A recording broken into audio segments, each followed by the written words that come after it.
Todo agricultor sabe plantar, não é verdade? Meio óbvio. Bom, mas essa é uma técnica que precisa ser constantemente aprimorada. E é sobre esse assunto que vamos bater um papo agora com o Paulo Arbex, ele que é professor de mecanização da Unesp. Olá, professor, muito obrigada. Olá, Lara, eu que agradeço o convite, principalmente para estar falando num tema tão legal que é a plantabilidade que corre nas minhas veias. Ah, que bacana. O senhor é de onde? Eu sou de Botucatu, interior de São Paulo, né? Sou professor da Unesp, como você mesmo falou. Lá tem o curso de agronomia, então dou aula para o pessoal de agronomia, pessoal de zootecnia e pessoal de engenharia florestal. Ah, que bacana. O Paulo também foi um dos palestrantes aqui da Agro 360, abordou vários assuntos muito importantes aqui hoje, participou de outros eventos, debates. E eu queria começar perguntando, plantabilidade parece uma coisa muito óbvia e muito simples, porque todo agricultor sabe plantar. Não é bem assim? A pergunta é excelente, Lara, por causa do seguinte: quando eu comecei a trabalhar com isso, eu fazia esse questionamento. Eu falava assim, o que eu vou ensinar, ou o que eu tenho para passar para um cara que faz 30 anos que planta, né? Depois, quando você vai para o campo, que é o que a gente faz no dia a dia hoje, você vai vendo as coisas que dão para melhorar, né? Eu acho que por causa dessa rotina de 30 anos que eu planto e eu faço a mesma coisa, a gente começa a esquecer de conceitos básicos. Então a plantabilidade nada mais é do que conceitos básicos, de colocar a semente no lugar certo, na profundidade correta, com a população recomendada. Isso aí são os conceitos básicos da plantabilidade, que às vezes é esquecido. E o mais legal de falar, né? Isso aí pode gerar uma maior produtividade? Com certeza sim. Professor, às vezes surge alguma modinha, tipo assim, agora o espaçamento, que sempre foi assim, agora dizem que saiu um estudo que assim assado dá um resultado muito melhor. Às vezes existe uma onda assim de alguma coisa que... Você é bem informada no agro, hein, Lara? Porque com certeza, assim, a gente tem por exemplo, alguns concursos de produtividade que sempre tem alguma coisa diferente e a gente testa, né? Então, vou dar um exemplo para você. Vieram com um espaçamento diferente, plantio cruzado, plantio agrupado, tem um monte de coisas assim que não dê certo, mas a gente tem a pesquisa para isso, para avaliar, né? Então, às vezes, para aquele produtor foi legal e deu uma maior produtividade, daí ele leva aquilo lá como se fosse um conceito para todo mundo. E na verdade, eu acho que quem entende mais da propriedade é o produtor. Por isso que eu falo que não existe receita de bolo e nem modinha, como você falou, né? Então tudo que vier de novo, você vai lá e coloca na sua propriedade e vê se dá certo. Faz um experimento. Se não der certo, aquilo lá é uma modinha para você. E o que deu certo numa região não é necessariamente que vai dar certo em outra. E quando a gente fala de região, é algo relativamente próximo. Talvez na minha fazenda aqui no sul do Tocantins, a sua fazenda ali no centro do Tocantins já não funciona, né? Perfeito. Por isso que a gente tem uma coisa legal que você está falando, a gente tem posicionamento de variedades. Então, às vezes, o que vale aqui para o sul não vale para o centro e não vale lá para o norte, né? E assim, às vezes pode mudar a população conforme o tipo de solo, conforme o regime de chuvas. Essa é outra coisa também, né? Que o pessoal vem com receita de bolo, falar assim, eu plantei uma variedade tal lá no Tocantins e deu uma produtividade recorde. Eu vou plantar ela aqui em São Paulo também. São situações, o termo certo é edafoclimáticas, né? De clima e solo, que são completamente diferentes. Certo. Essas técnicas, esse manejo, mudou muito? Bastante coisa mudou. Eu estava conversando agora com o Salvático, que vai fazer a palestra, né? Nós somos muito amigos, e daí a gente estava falando justamente sobre isso, que às vezes, olha aí, eu vou começar numa polêmica, viu, Lara? A gente acha que o que aprendeu lá na universidade, aquilo lá vale para a vida inteira, e quase sempre não é isso. né? O que eu aprendi quando eu formei há 22 anos atrás não é a mesma coisa que está se aplicando agora.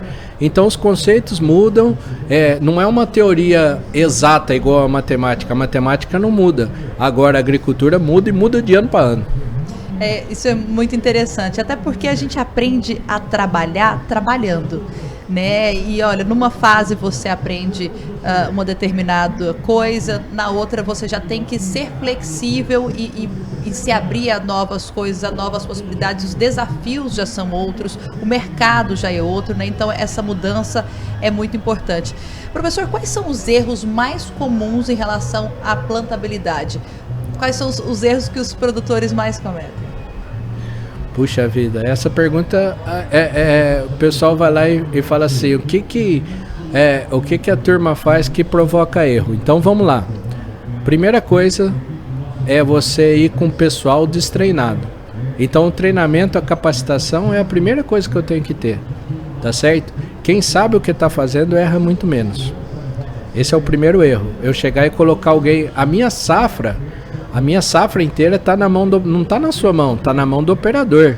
Não sei se o produtor faz ideia que a safra inteira dele, no momento do plantio ali, se o operador fizer qualquer coisa errada, exemplo, mudei, que eu estou falando as coisas comuns que acontecem no campo, mudei a velocidade de plantio.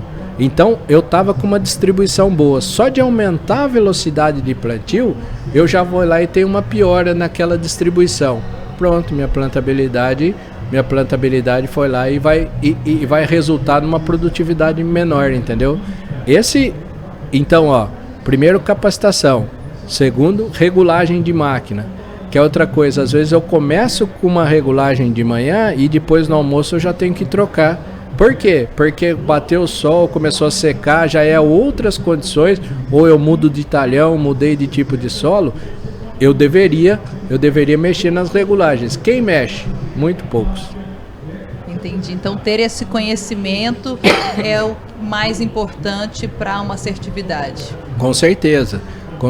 Então os erros começam aí. Quer ver outro erro também? Só lembrando agora, que é a falta de manutenção da máquina, né? Eu acho que uma das frases, eu brinco, o pessoal adora quando eu falo isso, uma das frases que eu mais escuto é assim, não precisa trocar não, aguenta uma safra que ela né? Aguenta mais um pouquinho. Aguenta mais um pouquinho, e daí é naquela safra que vai quebrar minha plantadeira e que eu vou ter problema. Tá certo. E no dia a dia, assim, os produtores, eles estão abertos a essas novidades, a essas mudanças, ou eles ainda oferecem assim, um pouco de resistência? Não, estou fazendo dessa forma, está dando certo, eu não quero mexer. Outra pergunta excelente, Lara, por causa do seguinte, a gente está tendo uma troca, né? Troca de gerações. Essa molecada que está vindo, ela está vindo com tecnologia na veia, né? Então, assim, a aceitação, eu não posso reclamar, não, que eu sempre sou bem... Eu sempre sou bem recebido em todas as fazendas que eu vou e o pessoal aceita. E sabe por que aceita? Não é porque gosta do Polarbex, não, Lara. Aceita porque vê que dá resultado. A partir do momento eu falo assim, para você vender qualquer produto, para você vender qualquer coisa, o que você tem que mostrar? Resultado. Né? Então, a hora que eu faço, por exemplo, uma das coisas que a gente faz é fazer plantio lado a lado. O produtor faz do jeito dele, daí para a máquina, a gente regula a máquina e faz do lado. A hora que ele vê a diferença do plantio, então não tem como não aceitar aquilo ali. São pequenos ajustes? Perfeito, pequenos ajustes. Nesses mais de 20 anos que eu trabalho com isso, Lara, qual que foi a principal lição que eu tenho? É que assim, 1 centímetro da roda para cá ou para lá vai fazer toda a diferença. É tudo muito preciso, né? É tudo muito preciso. E hoje, o mais legal de falar é que a gente tem máquinas de altíssima precisão, né? Então nós temos máquinas excelentes no mercado. Hoje não tem um dosador ruim. Por exemplo, agora o que falta é essa capacitação e essa manutenção da máquina. Se ela tiver de acordo e eu tiver com a cabeça de fazer um plantio caprichado, eu erro muito menos. Se você pudesse dar uma dica, professora, assim, olha, faça essas 3 coisas para se ter uma maior chance de acertar e de se fazer uma boa plantabilidade. Tá. Primeiro, treinamento da equipe, sem dúvida. Primeiro, treinamento da equipe.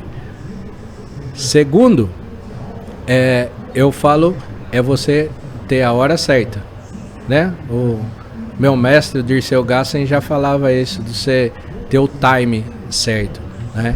Tem gente que fala pra mim assim, professor, eu tenho que correr com a máquina, senão eu não faço no tempo certo. Aí eu falo assim, tá faltando linha, amigo. Tá faltando plantadeira, aí você tem que comprar mais linha. Então você fazer na hora certa. E o terceiro é fazer com capricho. O que é isso? Quem tem, o produtor, ele é um amante por natureza. Ele tem, aquilo ali é a vida dele.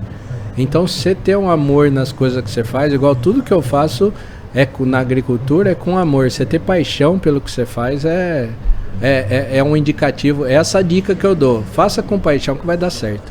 Qualquer coisa, né, professor? Qualquer coisa. Professor, muito obrigada pelo seu bate-papo, assisti a sua palestra, adorei, muito enriquecedora, parabéns. E o nosso canal está sempre de portas abertas para você. Eu que agradeço o convite, Lara, é um prazer estar aqui. A feira, falando um pouco da feira, né, eu não conhecia a feira, fiquei encantado com o tamanho da feira e eu tenho certeza que cada vez cresce mais. Então, muito obrigado pelo convite e parabéns pela feira. Queremos ter o professor aqui na edição do ano que vem. Se Deus quiser, eu volto. Tá certo. Muito obrigada por ter continuado com a gente aqui acompanhando esse bate-papo. E logo, logo mais, estamos de volta.